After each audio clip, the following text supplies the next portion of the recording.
मंगलम भगवान विष्णु मंगलम गरुड़ध्वज मंगलम पुंडरीकाक्ष मंगलाय तनो हरि सच्चिदानंद रूपाय तापत्रय विनाशाय श्रीकृष्णाय वयं चैतन्यं शाश्वतं शान्तं व्योमातीतं निरञ्जनं ज्ञानविन्द्रकलातीतं तस्मै श्रीगुरुवे नमः। सर्वरूपमयी देवी सर्वं देवीमयं जगत् अतोऽहं विश्वरूपाणि तां नमामि परमेश्वरी। हम लोगों ने सुना जागृत अवस्था में स्वप्न अलीक हो जाता है, स्वप्न खो जाता है, और स्वप्न में जागृत अवस्था नहीं रहती तथा सुषुप्ति में जागृत स्वप्न दोनों ही नहीं रहते, और इन दोनों अवस्थाओं में सुषुप्ति अवस्था नहीं रहती। एक अवस्था तो रहती है। जगत की सत्यता अन्य प्रकार से भी सिद्ध की जा सकती है कि सत का अर्थ है भूत भविष्य वर्तमान तीनों कालों में निर्विकार रूप से विद्यमान रहना। सत वस्तु की सत्ता तीनों कालों में स्थायी रूप से रहनी चाहिए। अब प्रश्न है कि जगत का निषेध कैसे हो सकता है, क्योंकि यह असत है नहीं। जागृत अवस्था में स्वप्न जगत नहीं रह जाता, जागृत जगत स्वप्न काल में नहीं रह जाता, इसलिए स्वप्न जगत की अपेक्षा जागृत जगत सत्य नहीं है। सुषुप्ति में स्वप्न और जागृत दोनों ही नहीं रहते, अतः जागृत पुरुष और जागृत जगत जागृत अवस्था में ही सत्य है। जागृत पुरुष जागृत जगत जागृत अवस्था में ही सत्य है। सुषुप्त पुरुष और सुषुप्ति की गहन निद्रा में ही सत्य है। सुषुप्त पुरुष और सुषुप्ति अवस्था की जब गहन निद्रा है वो पुरुष तभी सत्य है। इसी प्रकार सुषुप्त पुरुष सुषुप्त गहन निद्रा में ही सत्य है। जागने पर स्वप्न पुरुष और सुषुप्त पुरुष नहीं उपलब्ध होते, स्वप्न में जागृत पुरुष और सुषुप्त पुरुष नहीं रह जाते, सुषुप्त में जागृत पुरुष और स्वप्न पुरुष नहीं रहते। इस प्रकार अनुभव की प्रत्येक अवस्था का निषेध दूसरी अवस्थाओं में हो जाता है, इसलिए वे कोई सत्य की परिभाषा में नहीं आते। भूत भविष्य वर्तमान में विद्यमान रहे, इन सभी अवस्थाओं का अन्य अवस्थाओं में बाध हो जाने से सभी मिथ्या। सुषुप्त होती तो स्वप्न नहीं होती, स्वप्न अवस्था होती तो जागृत अवस्था नहीं होती, एक अवस्था आई नहीं कि दूसरी का बाद हो गया। इसे तीनों अवस्थाएं असत्य नहीं। इसके अतिरिक्त आत्मचेतना इन सब अवस्थाओं का निर्विकार अधिष्ठान। आत्मचेतना इन तीनों अवस्थाओं में स्थित रहती है और उस पर आश्रित ये सभी अवस्थाएं बदलती रहती हैं, अतः ये अवस्थाएं सत्य नहीं हो सकती। किसी वस्तु में परिवर्तन होने के लिए उसके आधार में कोई अपरिवर्तनीय वस्तु होनी चाहिए, तब तो वस्तु होगी। यह निर्विकार अधिष्ठान ही शुद्ध है, अतः मैं ब्रह्म सत्य हूँ और जगत मिथ्या। जो अनुभव करता सत्य है, जो अनुभव होता है वो मिथ्या। त्रयमेवं भवेन् मिथ्या गुणत्रय विनिर्मितम् अस्य दृष्टा गुणातीतो नित्यो हि कश्चिदात्मकः। इस प्रकार सत रज तम इन तीन गुणों से उत्पन्न हुई ये तीनों अवस्थाएं मिथ्या है, किंतु इन तीनों का दृष्टा गुणों से परे नित्य एक और चित्त स्वरूप, तीनों को देखने वाला दृष्टा है, वो नित्य है, एक है और चैतन्य उसका स्वरूप। इसलिए दृष्टा में स्थिति बनाना चाहिए। जागृत स्वप्न सुषुप्ति तीनों अवस्थाएं तत्व ज्ञान होने के बाद मिथ्या है ऐसा समझ में आता है। जब तक तत्व ज्ञान नहीं होता तब तक इसका मिथ्यात्व समझ में नहीं। ये तीनों अवस्थाएं प्रतीति मात्र है, परम सत्य में तीनों अवस्थाओं की कोई सत्ता नहीं। परम सत्य के अनुभूत में, समाधि के अनुभूत में ये तीनों अवस्थाएं नहीं। यदि ये सत्य होती तो हमारे अनुभव में सदा रहती, किंतु चेतना के भिन्न स्तर पर उनका बात हो जाता है। अतः रस्सी में सर्प की भांति तीनों मिथ्या प्रतीति है। हमें जब सर्प दिखाई देता है तो रस्सी पहचान में नहीं आती, और जब हम रस्सी को पहचानते हैं तो सर्प पहचान में नहीं आता। इसी प्रकार से मानसिक भ्रम के कारण सर्प की प्रतीति होती है। इसी प्रकार ये तीनों अवस्थाएं जागृति, स्वप्न, सुषुप्ति हमारे मानसिक भ्रम की काल्पनिक रचना है, क्योंकि हमें सत्य का भान नहीं है। तो तीनों अवस्थाएं सत्व, रज और तम गुणों से उत्पन्न होती है। ये तीनों गुण मानसिक दशाएं हैं। सात्विक मन शांत और स्वच्छ रहे। सात्विक मन शांत होता है और स्वच्छ रहता है। मन की अशांति पाप का द्योतक है। मन में जितनी अशांति होती है उतना पाप प्रकट होकर निकलना चाह रहा है, उसको निकलने का रास्ता दे देना चाहिए। और रजोगुणी मन में विक्षेप उत्पन्न होते रहते हैं। तमोगुणी मन की अधिकता में मन, जब तमोगुण होता है तो मन सो जाता है। सुषुप्त अवस्था में मन सो जाता है। ये मन की दशाएं हैं। इस जागृत तीनों अवस्थाएं, इन तीन गुणों की रचना है, वे सब मिथ्या है।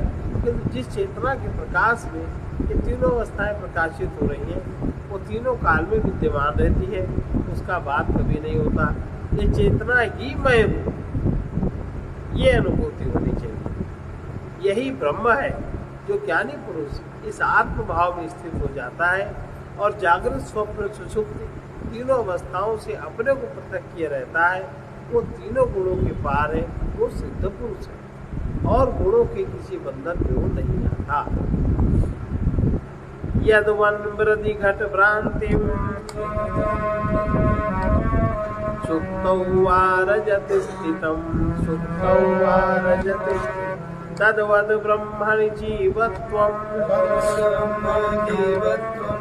भ्रान्त्या पश्यति न स्वतः, भ्रान्त्या पश्यति न स्वतः। जिस प्रकार मनुष्य भ्रम के कारण मिट्टी में घड़ा की कल्पना करता है, सीपी में चांदी उसको दिखाई देती है, उसी प्रकार यह भ्रम से ब्रह्म में जीव भाव देखता है, स्वतः नहीं है जीव। साधक के सामने समस्या ये है, यद्यपि वो समझता है चेतना तीनों अवस्थाओं की साक्षी, चेतना है जो साक्षी है वो चेतना, और ये तीनों अवस्थाएं सत्य नहीं हो सकती, इनका साक्षी सत्य है, ये अनुभव। तो भी वो जागृत अवस्था के इस जगत को साफ साफ देखते हुए क्या नहीं समझता, समझता है।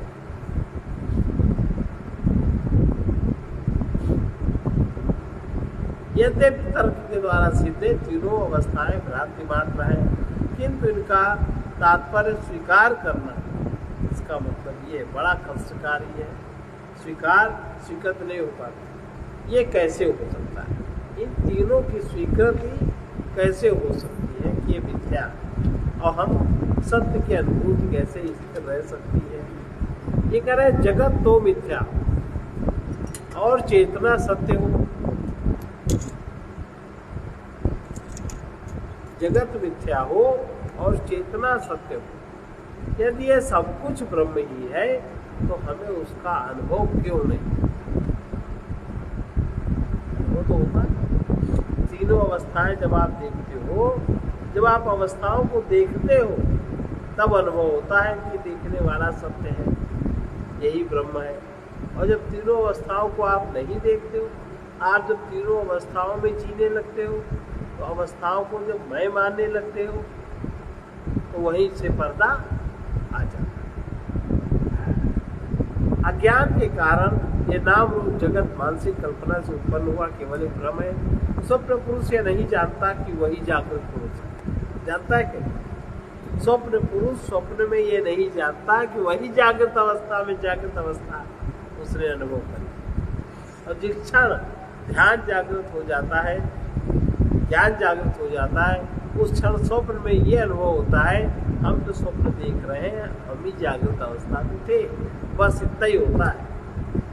आपका ध्यान सद गया, ये जानना चाहिए। लेकिन ये नहीं होता। इस अज्ञान के कारण वो स्वप्न पुरुष और स्वप्न जगत को सत्य मान लेता है। जागने पर उसे ज्ञात होता है स्वप्न जगत उसके मन की रचना थी। इसी प्रकार जब कोई आत्म चेतना के प्रकाश में आएगा तो उसे सत्य प्रतीत होने वाले जगत का मिथ्यात्व अनुभव में आ जाएगा। आत्म चेतना में जब आएगा तो यही जगत कैसे मिथ्या है उसको समझ में आ जाएगा। जैसे हम घड़ा देखते समय उसे मिट्टी की घड़े को जब देखते हैं मिट्टी, पर मिट्टी की तरफ हमारा ध्यान स्थित नहीं रहता। ध्यान स्थित होता है घड़ा नाम में और उसके रूप में कलर आ रहा, सुंदर लग रहा है, बहुत सुंदर लग रहा है, इसका ये नाम, इसको तो नाम ये रखना चाहिए, तो इस आकार का बना है। पर घड़ा मिट्टी का बना है ये ध्यान नहीं। जैसे और जिससे घड़ा बना है वैसे ही हम उस परमात्मा को नहीं देख पाते जिससे जगत उत्पन्न हुआ। घड़ा मिट्टी के अतिरिक्त और कुछ नहीं है। मोती में चमकती हुई सीप भी चांदी प्रतीत होती है। उसे हाथ में उठाकर देखने पर ज्ञात होता है केवल सीप है, चांदी नहीं है। यद्यपि वो सीप मात्र थी किंतु हम उसे चांदी समझ रहे थे। मानसिक कल्पना के कारण ही यह भ्रम उत्पन्न होता है कि मिट्टी घड़ा है, सीप चांदी है। इसी प्रकार अपने आप को जीव समझना भी हमारे मन की कल्पना है। हम जीव कहाँ है? आपने जब तीनों अवस्थाओं को देखा तो आपने साक्षियों को देखा, उस समय जीव कहाँ? जीव है क्या? जो देख रहा है साक्षी है, और जब सामने दृश्य नहीं रहा तो वही आत्मा हो गया, और जब वो और पीछे चला गया तो वही परमात्मा हो गया। बिल्कुल प्रकृति के एकदम पार चला गया व्यक्ति के तो वही ब्रह्म हो गया। यहाँ जीव कहाँ? जीव सत्ता है क्या? तो यही कह रहे हैं, इसी प्रकार अपने आप को जीव समझना भी हमारे मन की कल्पना। ब्रह्म में भौतिक वस्तु रज्जु मात्र भी नहीं है, ना ही ब्रह्म में जीव भाव है और ना ही उसमें जगत है। ब्रह्म बस ब्रह्म। यथा वृद्धि घटो नाम कनके कुंडल लाभिदा चुक्तौ ही रजत ख्यातिर जीव शब्द तथा परे। जिस प्रकार मिट्टी में घड़ा है, सुवर्ण में कुंडल है, सीप में चांदी मात्र कोई है, उसी प्रकार परब्रह्म में जीव शब्द भी नाम मात्र को है। जैसे स्वर्ण में कुंडल है नाम रूप के कारण, ऐसे ही परब्रह्म परमात्मा में जीव शब्द नाम मात्र है, उसमें परमात्मा है। यथैव नोम्नि नीलत्वं यथा नीरं मरुस्थले पुरुषत्वं यथा स्थाणौ तद्वद विश्वं चिदात्मनि। यद्यपि सर्वत्र एक ब्रह्म की सत्ता है, परंतु शरीर मन बुद्धि की उपाधि धारण करने के कारण जीवात्मा प्रतीत होता है। यदि शरीर मन बुद्धि सब ब्रह्म है तो कैसे कह सकते हैं ब्रह्म की उपाधि ब्रह्म है? यथार्थ यह है कि शरीर मन बुद्धि वस्तु भावना विचार सब ब्रह्म की लीला है अथवा माया का खेल है। वस्तुतः परमात्मा ने जीवात्मा का रूप धारण नहीं किया। उस मन बुद्धि चित्त में जो रिफ्लेक्शन हुआ हमने उसी को जीव मान। हमारा मन ही परमात्मा को जीव के रूप में देख रहा है। उपाधियां हमारे मन की रचना है। जिस प्रकार आकाश में नियंता है, मरुभूमि में जल है और ऊंट में पुरुष की प्रतीति होती है, उसी प्रकार चेतन आत्मा में विश्व भासता है। आकाश नीले रंग का दिखाई देता है, वस्तुतः आकाश में कोई नीलापन नहीं है, वो तो भ्रांति मात्र है। फिर भी हमें वही नीला रंग दिखाई देता है। हमें मरुस्थल में मृग मरीचिका का जल दिखाई देता है, जबकि मरुस्थल में पानी की बूंद भी नहीं होती। आँखों के भ्रम के कारण हमें वो पानी दिखाई देता है। वही पानी मरुस्थल में बालू का एक कण भी नहीं भिगो सकता। आकाश का नीला रंग, मरुस्थल की मृग मरीचिका का जल वही किंचित मात्र न होने पर भी हमारे मन की कल्पना से उत्पन्न हुआ सा दिखाई देता है। धुंधले प्रकाश में स्थान पुरुष की भ्रांति दिखाई देती है। वस्तुतः उस स्थान पुरुष हो ही नहीं सकता। दिखाई देने वाले पुरुष के कारण स्थान में कोई विकार नहीं होता। इसी प्रकार हम समस्त नाम रूपात्मक जगत शुद्ध ब्रह्म से देखते हैं और अनुभव करते हैं। शुद्ध चेतन आत्मा जगत के विकारों से कलुषित नहीं होता। जगत की सत्ता केवल दृष्टा के मन में ही। शरीर मन बुद्धि के द्वारा देखने पर नाना रूप जगत अनुभव में आता है। लोग शरीर के द्वारा देखते हैं, मन के द्वारा देखते हैं। सत्य की प्रतीत के कारण जगत के द्वैत को अन्यथा प्रतीत समझते हैं, लेकिन ये प्रतीत सत्य नहीं है।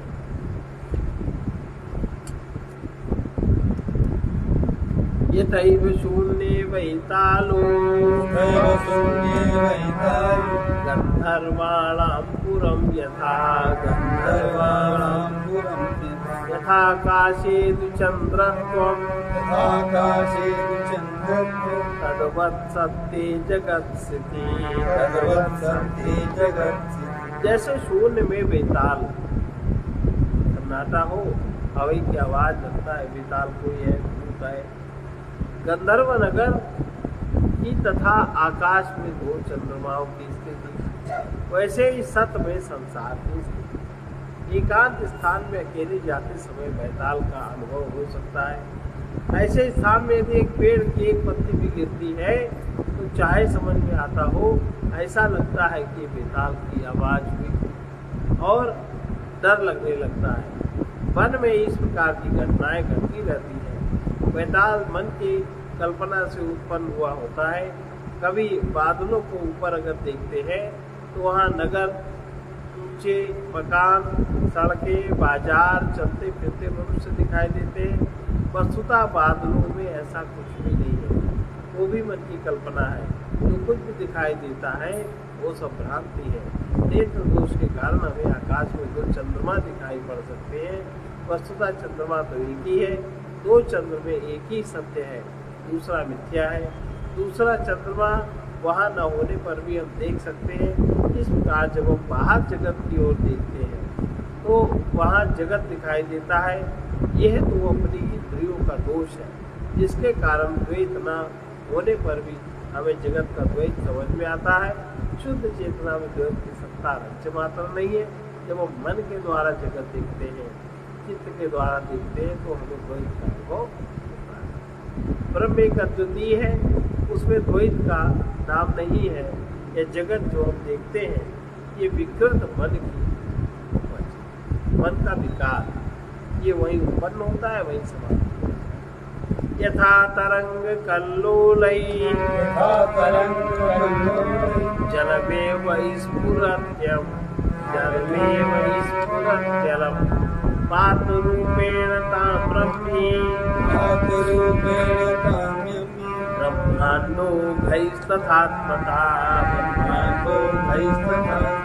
जैसे तरंग मालाओं के रूप में सर्वथा जल है, पात्र रूप से तांबा ही स्फुरित होता है, वैसे ही ब्रह्मांड समूह के रूप में आत्मा स्फुरित हो रहा है। जल के नाना रूप दिखाई देते हैं, कहीं छोटी तरंग, कहीं बड़ी तरंग, कहीं भयानक भयानक सुंदर, कैसी भी हो, जल से पृथक नहीं है। उसके रूपाकार के अनुसार हम मान लेते हो हमें दिखाई भी देती है, किंतु सब तरंगे जल मारती हैं। तांबे के छोटे बड़े पात्र में सब तांबा ही है, ये सब तांबे के अतिरिक्त और कुछ भी नहीं है। इसी प्रकार अब जितनी भी सृष्टि को देख रहे हैं वो शुद्ध आत्मा के अतिरिक्त अन्य कुछ भी नहीं है।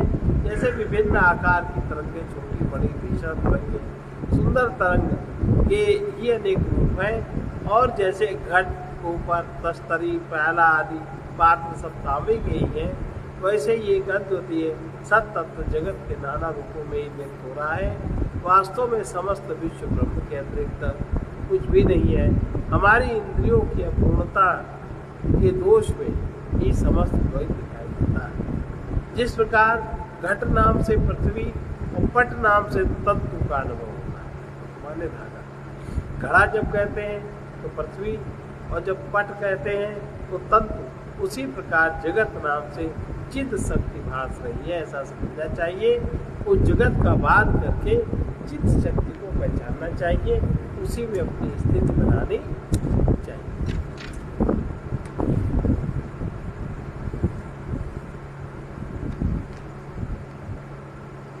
इस प्रकार चेतना ही सब कुछ है।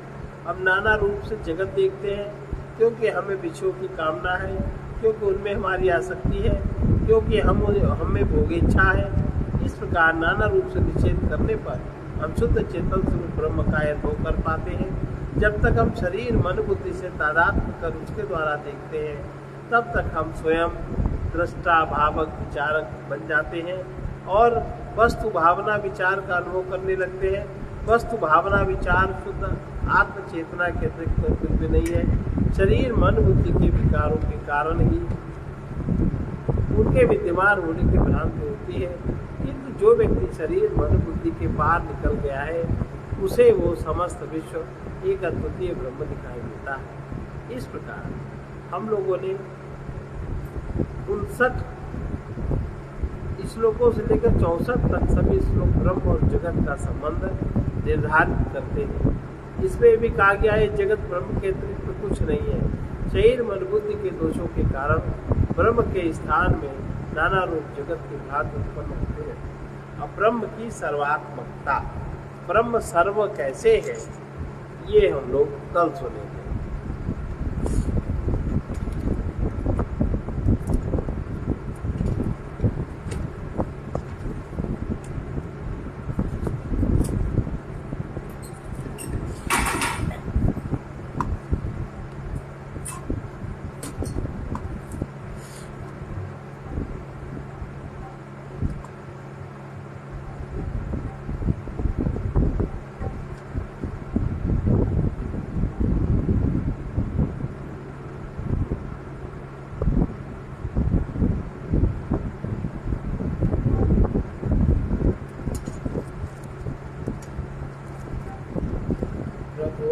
माया का तुम्हारी अकथ ये विस्तार देखा, माया का तुम्हारी अकथ ये विस्तार देखा, आया जिसको तुमने, आया जिसको तुमने सर्वाधार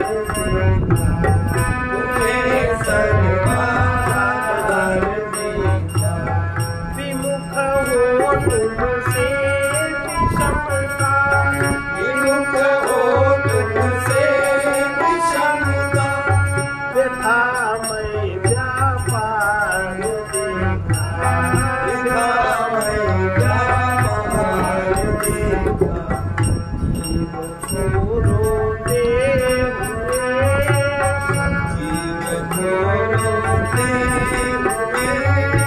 रोते हुए दुख भार देखा, रोते हुए दुख भार देखा, आया जिसको तुमने, दिखाया जिसको तुमने, तुम्हें सर्वाधार देखा, तुम्हें सर्वाधार देखा, सभी के सम्मुख स्वनिर्मित, सभी के सम्मुख स्वनिर्मित, क्षुद्र एक संसार देखा, क्षुद्र एक संसार देखा, जहाँ निर्भय शांति का, जहाँ निर्भय शांति का, मिलता न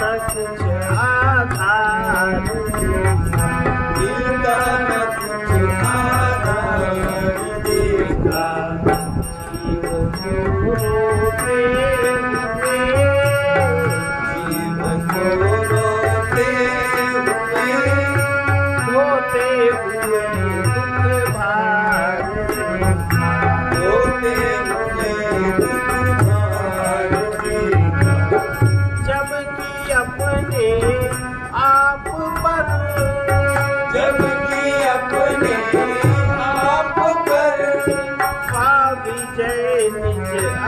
चमत्कार देखा, पापी जैन ज्ञान देखा, तभी अपने साथ देवी, अभी अपने साथ देवी, शक्ति का भंडार देखा, शक्ति का भंडार देखा, दिखाया जिसको तुम्हीने, दिखाया जिसको तुम्हीने, तुम्हें सर्वाधार देखा, तुम्हें सर्वाधार देखा, आपके प्रति प्रेम का जब, आपके प्रति प्रेम का जब प्रवाहित